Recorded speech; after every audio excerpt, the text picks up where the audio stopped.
이번 주 이슈엔에서는 상반기 결산 특집을 이어가고 있는데요. 어제 부동산 분야에 이어 오늘은 상반기 글로벌 경제를 뒤흔들었던 미중 무역 전쟁을 결산하고 또 전망해 보겠습니다. 미국과 중국의 양보 없는 싸움이 계속되면서 대외 불확실성이 커지고 누구에게도 승산이 없는 전쟁이 계속되고 있는 건데요. 그래서 오는 G20 정상회의에서 있을 미중 무역 정상회담이 무역 협상의 단판을 짓는 자리가 되지 않을까 세계의 이목이 집중되고 있습니다.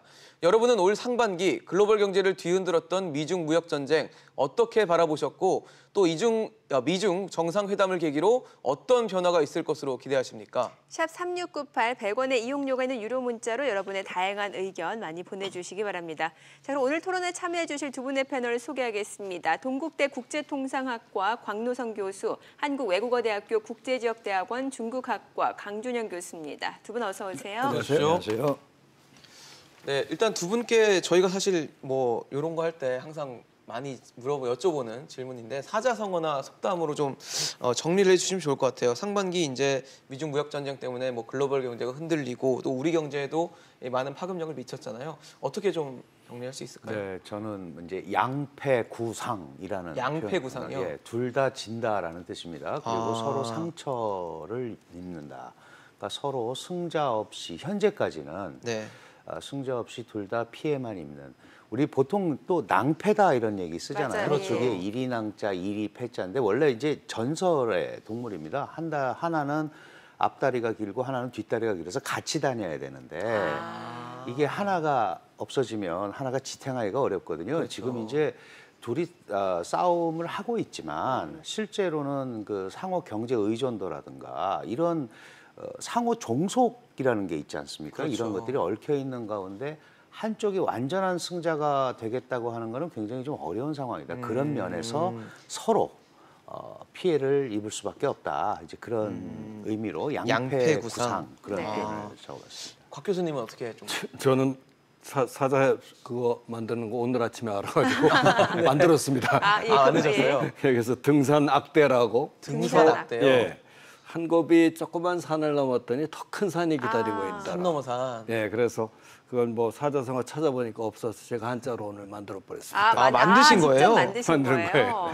저는 사실 두 개 다 몰라가지고. 그랬었군요. 작년 7월에 사실 관세부과로 시작된 게 무역 분쟁인데 그렇죠. 그 당시만 해도 경상수지 악화 또는 적자를 해소하는 차원인 줄 알았잖아요. 그렇죠. 그런데 나중에 보니까 이제 화웨이에 대한 백도어 사건 뭐 이런 있고 난 다음에 기술 패권 경쟁으로 확전되는 상황이래요. 이게 이제 발전이 되고 있거든요. 예. 그런 측면에서 보면 한 곱이 작은 산을 넘었더니 더 큰 산이 기다리고 있더라. 하고 그래서 제가 등산악대라고 등산악대 만들어봤습니다. 네.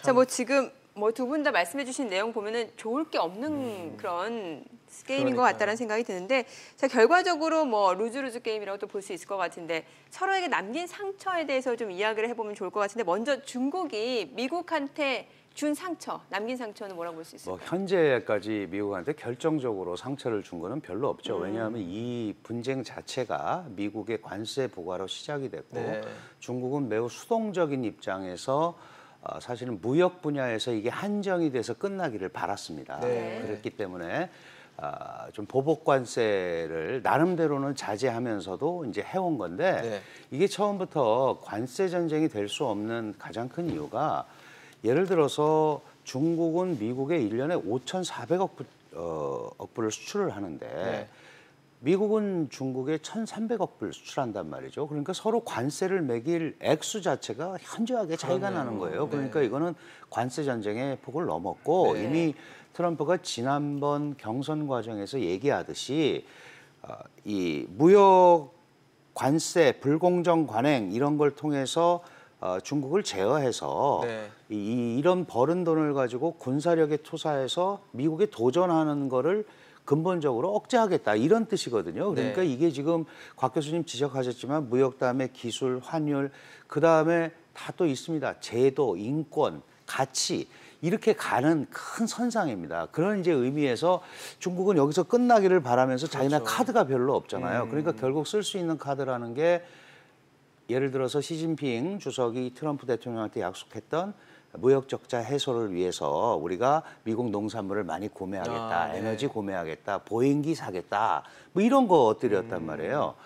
그리고 이제 내부적으로는 이게 격화되면서 이제 민족주의를 좀 이용해서 애플 뭐 이런 거 사지 말자. 뭐 이런 이제 화웨이 애플 네. 전쟁하면서 이제 민중 정서를 이용해서 하는 뭐 이런 것들. 근데 이제 히토류 카드라든지 이런 걸 만졌잖아요. 근데 그게 적절하지 못하거든요. 네, 아직은. 그거는 정말 끝까지 가서 이제 안 보겠다고 하면은 할까. 정말 마지막 카드. 네. 네. 근데 그거 한다고 그래서 무역 전쟁이라든지 이런 보복이라는 거는 결정적인 타격을 가기 전에는 하면 안 되는 거거든요. 근데 그렇죠.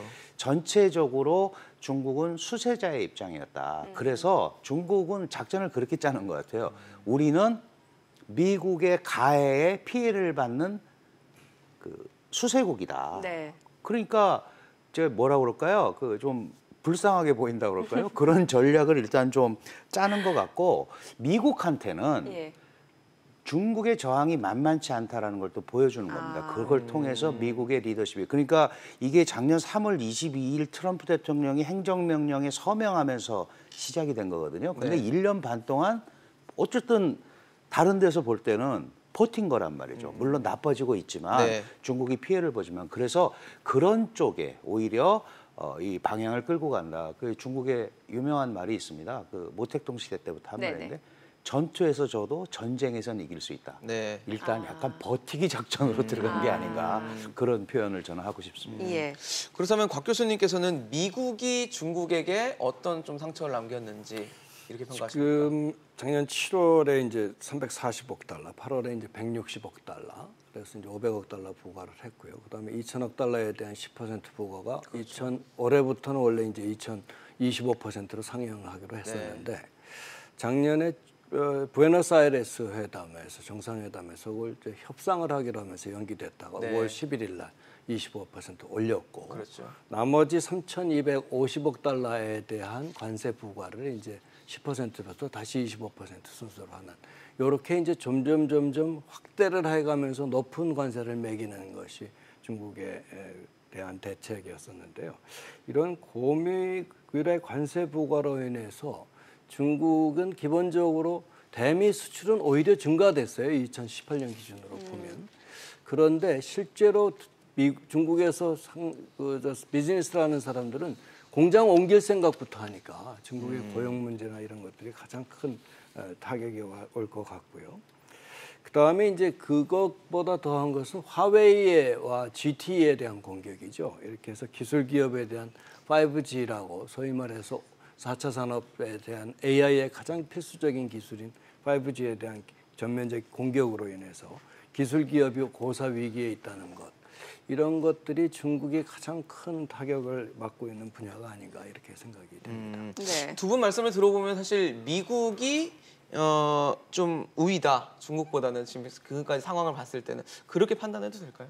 그렇죠. 왜냐하면 이제 미국은 공격자의 입장이고 네. 중국은 이제 수비자의 입장인데 예. 그리고 각종 원천 기술이나 이런 거는 이제 미국의 함량이 훨씬 크잖아요. 네. 그리고 중국은 자체적으로 이 시스템을 독자적으로 끌고 나가서 해결하기는 아직 어렵습니다. 사실 우리가 미국이 무섭다는 이유는 미국은 스스로 짜놓은 국제 금융 시스템을 제공하고 있고 네. 달러 패권을 유지하고 있잖아요. 그런데 중국은 그 부분에 대해서는 자기가 이 전국 그 국제 질서를 주도해 나갈 역량은 아직 안 된단 말이죠. 그러니까 그런 의미에서 너무 샴페인을 일찍 터뜨려서 괜히 이런 거 아니냐 이제 이런 얘기를 받고 있고 그 중국이 받은 상처 중에 네. 또 큰 상처가 국민들이 야 이거 이렇게 싸우다가 잘못되는 거 아니야? 걱정하죠. 라는 걱정을 하는 예. 부분들도 굉장히 중요합니다. 중국 내부에서. 그래서 그게 투자 심리 위축으로 이어지고 소비 심리 위축으로 이어진다면 좀 곽 교수님 지적하신 대로 뭐 외국 투자자 안 들어올 거고 나갈 생각만 할 거고 이게 이제 문제가 되거든요. 네. 그러니까 리커창 총리가 얼마 전에 다국적 기업 CEO들을 불러서 제발 떠나지 마라. 네네. 우리가 최대한 그렇죠. 제공을 해주겠다. 이렇게까지 할 정도인 걸 보면 네. 분명한 수세에 몰려 있다고 봐야겠죠. 자, 이제 두 정상이 이제 무역 담판을 짓기 위해서 29일 만나게 되는데, 자, 이런 상황에서 트럼프 대통령이 중국의 추가 관세 보류를 검토한다라는 소식이 들려오고 있습니다. 자, 그러면 트럼프도 일단은 좀 대화를 해보겠다, 화해를 할 수도 있다, 이런 가능성까지 내비쳤는데 어떻습니까? 이게 이제 그 나머지 3,250억 달러 그것에 대한 것이죠. 거기는 이제까지 들어가 있던 무슨 IT 제품이나 관련 부품이 아니고요. 네. 소비재가 다량 들어가 있는 게 이제 3,250억 달러니까 이제 그 우리 저 통상용어로 across the board 전면적인 통상 제재를 가하겠다라는 것을 의미하는데요. 네. 지난번에 이제 10%에서 단계적으로 25%까지 상향 조정해서 부과를 하겠다라고 얘기했는데, 만약에 25% 관세를 부과하게 되면 이제 중국 제품 들어오지 말라는 얘기 네. 같은 얘기니까요. 이런 측면에서 보면 지난번에 사실 11차 고위급 협상 5월 11일 그때까지만 해도, 조치 내리기 전까지만 해도 150페이지에 달하는 합의안이 7개 주요 분야에 대해서 합의가 된 걸로 보도가 됐었죠. 네. 그래서 이제 12차 고위급 협상에는 이제 양자 정상회담에서 사인하는 그런 세리머니만 남은 줄 알았더니, 실제로 11차 마치고 류허 부총리가 중국 당국가서 이제 했더니 그 중국 지도부에서 150페이지 합의안 중에 35페이지를 뺐단 말이죠. 네. 그게 이제 지적재산권 탈취하고 그런 것들이 중국 제조 2025에 대한 어떤 산업 정책 분야를 그거는데, 이거는 주권의 문제라고 해서 빼버린 것. 이런 상황에서 왔다 오는 것을 보면 그 전개 과정을 볼 때 이것은 이제 지난번에 한번 그런 일이 있었으니 너희들에게 기회를 준다 한번. 그렇다는 협상 전략 차원에서 날리는 어떤 멘트 아닌가 그런 생각이 듭니다. 네. 그 사실 이제 미중 정상회담을 앞두고 있긴 하지만 뭐 이 갈등이 지금 1년이 넘게 너무 장기화되고 있고, 사실 끝이 어딘지도 지금 알 수 없는 그렇죠. 상황이기 네. 때문에 미국 내부에서도 좀 기류가 달라지는 것들이 나오는 것 같더라고요. 미국 내에서 뭐 기업 공청회에서 300명이 넘는 산업계 대표들이 중국의 추가 관세 좀 그만해라, 이제 좀 정리하고 글로벌 경제도 계속 불확실성이 커지니까 문제가 되고 있는 것 같다라고 지적을 하는 것 같은데, 이런 부분들도 미국의 어떤 태도 변화나 이런 것들을 이끌 수 있는 요인이 될까요? 당연히 그렇죠. 전술적으로. 저는 이제 최근에 중미 관계, 미중 관계를 보면서 전략적 갈등 플러스 전술적 협력, 뭐 이제 이런 표현을 쓰는데요. 예. 그 타결 가능한 것들은 얘기를 하는 거죠. 지금 트럼프 대통령이 미국을 계속 위대하게 이런 캐치프레이즈를 내걸면서 이제 그렇죠. 재선 정국에 들어갔단 말이에요. 그러면 표를 의식할 수밖에 없는 거고 미국 기업의 소리를 의식할 수밖에 없는 겁니다. 사실은 이 애플 같은 것도 25% 추가 관세가 붙으면 미국으로 들어올 때 대당 138달러의 원가 상승 요인이 생겨버려요. 네. 그러면 미국에 와서 경쟁이 쉽지 않은 거죠. 그렇겠네요. 물론 트럼프 대통령 그러니까 미국에 와서 만들라고 얘기하는 겁니다.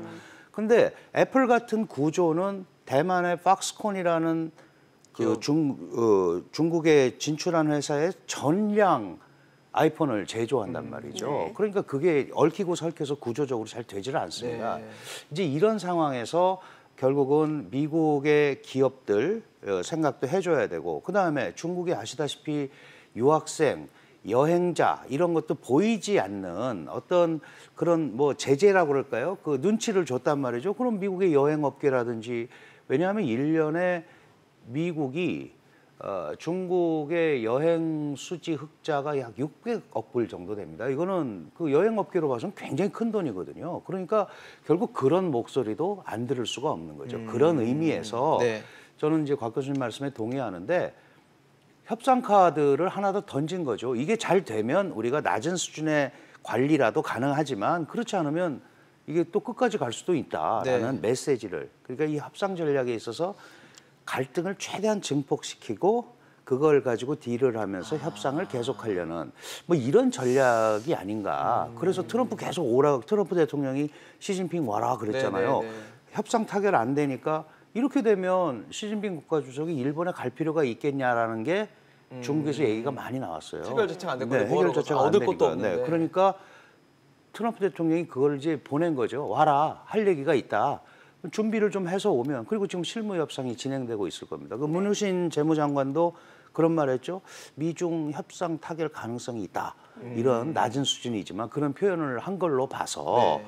뭔가 분위기는 그쪽으로 좀 만들어가려고 양측이 노력하는 건 아닌가 네. 그렇게 볼 수는 있을 것 같아요. 박 교수님은 어떻게 보세요? 일단은 무역 제재라는 것이 그동안 이제 수입 물가 상승 효과가 있잖아요. 그 네. 25%는 수입 물가에 25% 관세를 올라가는 추가로 물게 거겠죠. 되니까 예. 이건 원가 상승 요인이 된단 말이죠. 그 이외에 아까도 얘기했다시피 유학생 안 받죠, 관광객 안 받죠, 네네. 이렇게 비자 제재. 네네. 이렇게 되면 이제 실질 소득 감소 효과라는 게 이제 방향을 경제학적으로 그렇죠. 보면 실질 소득 감소가 생기면 소비를 안 하거든요. 못하게 그렇게 되는 거죠, 되면 그만큼. 전부 예. 같이 주저앉게 되는 예. 상황이니까 제일 먼저 타격받는 여행업계 아까 얘기한 석유업계 이런 데는 뭐 수출국이니까요. 네네. 그런 측면에서 굉장히 큰 반발이 있을 것 같은 생각이 듭니다. 저희가 지금 오늘 미중 무역 협상 관련해서 토론하는 동안 여러분들께서도 많은 문자 좀 보내주고 계신데요. 몇 가지 네. 좀 소개해드리도록 하겠습니다. 네. 우선 4586님은 미중 무역 전쟁에 끼어서 한국만 스트레스 받고 있네요. 하루빨리 해결되길 바랍니다. 라고 네. 문자 주셨습니다. 끝자리 8611님도 역시 미중 무역 갈등 그 끝은 어디일까요? 정말 우리나라는 고래 싸움에 새우등이 터진다는 게 맞나 봅니다. 네, 또 2402님은 증시가 출렁였던 걸 생각하면 오싹합니다. G20대 만나서 단판 지어야 합니다. 라고 주셨습니다. 네, 지금 계속해서 여러분들의 의견 받고 있습니다. 샵 3698 100원의 유료 문자로 의견 많이 보내주시면 됩니다. 네, 사실 뭐 미국이 유화적인 제스처만 취하는 건 또 아닙니다. 아까 말씀하신 대로 굉장히 첨예한 신경전을 벌이고 있는데 미국이 대북 제재를 위반했다는 혐의로 중국에 있는 대형 은행 3곳에 제재를 가할 수 있다. 이런 내용도 돌던데 이것도 굉장히 위협적일 수 있거든요. 사실은 중국의 기업들 그다음에 금융권이 제일 긴장하고 있는 게 이런 겁니다. 그게 소위 이제 우리가 얘기하는 세컨더리 보이콧 아니겠습니까? 그러니까 정상적 절차로 국제 금융 질서에 들어오는 거를 근본적으로 막겠다. 예. 실제로 그 모습을 보였죠. 시진핑 국가주석이 방북한 날 러시아 금융회사를 같은 이유로 제재했습니다. 네. 그러니까 언제든지 할 수 있다는 걸 보여주는 거죠. 이거는 이제 중국 금융회사들한테 경고 메시지가 제대로 가는 겁니다. 너네도 예외는 아니다. 예외가 아니다. 예. 그러니까 결국은 그런 부분이 이제 위축이 되면 그 사실 국제금융 질서라는 게 누가 뭐라 그래도 미국이 짜는 판이란 말이죠. 지금 여기서 중국이 아무리 뭐 위안화를 가지고 또는 AIIB라는 그 인프라 투자은행 만들고 여러 군데서 뉴 디벨롭먼트 뱅크 만들고 하지만 이걸 따라가기에는 한참 시간이 걸린단 말이죠. 네. 그런 의미에서 중국도 대놓고 이런 부분에 대해서 미국과 각을 세우기는 매우 어려운 상황이다. 이렇게 봐야 될 것 같습니다. 네. 자, G20 이제 미중 정상이 만나게 되는데 지금 대체적인 시각은 이번에 단판 내기도 쉽지 않을 것이다라는 의견들이 우세한 것 같은데 어떻게 보십니까, 교수님께서는? 이게 지금 재선을 선언에 도전하겠다라고 네. 선언한 상태잖아요. 재선 출정식을 가졌죠. 출정을 했죠. 예. 그런 측면에서 보면 지금 형태로서 바로 터뜨릴 것 같지는 않고요. 지금 가면 뭐 협상을 진행을 하겠다라는 정도는 될 겁니다. 네. 물꼬를 트는 네. 정도밖에 그렇죠. 안 되겠네요. 그렇게 한 다음에 연말쯤 돼서 본격적인 시점에 오면 이건 민주당도 찬성하는 항목이 미중 무역 분쟁이니까 네네. 그때쯤 가서 이제 미국 제품 많이 사고 그럼 중국 한번 우리가 조졌잖냐 이렇게 해서 하는 것이지 이번에서 큰 걸 기대하지는 저는 않습니다.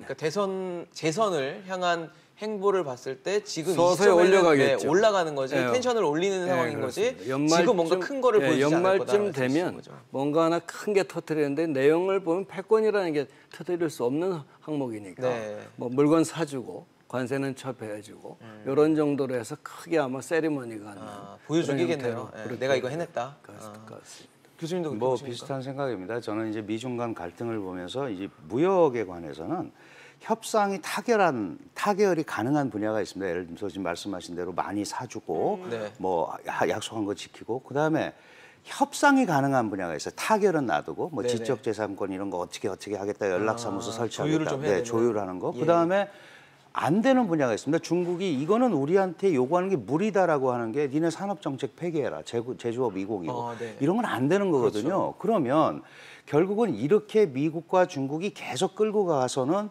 미중의 소위 글로벌 선도 이미지 자체도 타격을 받을 수가 있습니다. 그러니까 트럼프 대통령이 됐든 시진핑 주석이 됐든 뭔가 이걸 관리하는 모습을 국제사회에 보여줄 필요가 있는 거죠. 그런 차원에서 뭐 유예한다거나 협상을 계속하기로 했다거나 뭐 이렇게 하면서 시간을 좀 끌 수 있는 거죠. 그런 점에서 아주 낮은 단계의 관리형 협상, 타협 뭐 이 정도까지는 가능하지만 그 이상을 이번 G20에서는 기대하기 어렵다. 그럼에도 불구하고 그것만 나온다고 해도 안정적으로 미중이 관리하려고 하는구나라는 메시지를 줄 수 있는 거죠. 그 점 정도까지만 가면 저는 이번 G20 회의가 미중 정상회담이 성공하는 거다 이렇게 그 정도만 돼도. 예, 보고 있습니다. 네, 알겠습니다. 이제 G20 정상회의를 앞두고 또 향후 전망까지 짚어봤습니다. 광노선 교수, 강준영 교수였습니다. 두 분 말씀 잘 들었습니다. 고맙습니다. 감사합니다.